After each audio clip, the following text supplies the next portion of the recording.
किसी से खुद की तुलना मत करो।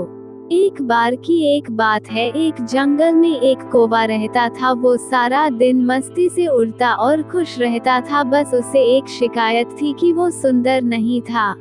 एक दिन उस कौवे ने जंगल में एक पक्षी को देखा जो बहुत सुंदर था। वो उसके पास गया और उससे पूछा कि तुम कौन हो, तुम तो बहुत सुंदर हो।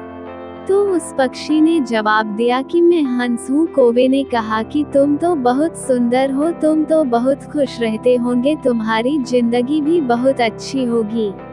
तब हंस ने कहा कि मैं तो कुछ भी नहीं हूँ, यहाँ मुझसे भी सुंदर कोई है। तो कौवे ने उससे पूछा कि तुमसे सुंदर कौन है। यहाँ हंस ने उसे तोते के पास भेज दिया। जब कौवा तोते के पास गया तो वो तोते की सुंदरता देखकर हैरान हो गया। उसने तोते से पूछा, तुम तो इतने सुंदर हो, तुम तो बहुत खुश रहते होगे। फिर तोते ने भी कहा, नहीं, यहाँ मुझसे भी सुंदर कोई है। कौवे ने पूछा, वो कौन है? तो तोते ने कहा कि वो मोर है।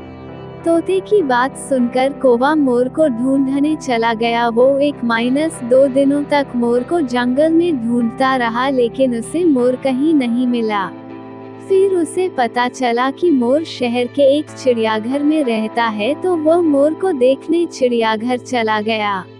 वहां जाकर कौवा देखता है कि एक सुंदर सा पक्षी पिंजरे में बंद है और सब लोग उसके साथ फोटो खिंचवा रहे होते हैं। वो मोर के पास जाता है और उससे पूछता है कि तुम इतने सुंदर हो, तुम्हारी जिंदगी तो बहुत अच्छी होगी। यहाँ कितने सारे लोग तुम्हें देखने आते हैं और तुम्हें आराम से यहाँ खाने को भी मिलता है।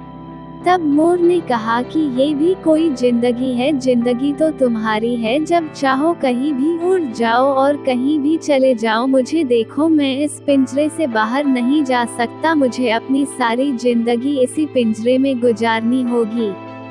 सीख: इस कहानी से हमें ये सीख मिलती है कि हम हमेशा खुद की किसी और से तुलना करते रहते हैं कि हमारे पास ये नहीं है, वो नहीं है, उसके पास सब कुछ है, उसकी जिंदगी बहुत ही अच्छी होगी। लेकिन ऐसा नहीं होता। हर किसी की जिंदगी मुश्किल होती है, लेकिन हम किसी और की तरह बनने में इतने व्यस्त हो जाते हैं कि हमें खुद को पहचानने का समय ही नहीं मिलता। और जो दूसरों के पास है उसे हासिल करते करते हम वो भी खो देते हैं जो हमारे पास है।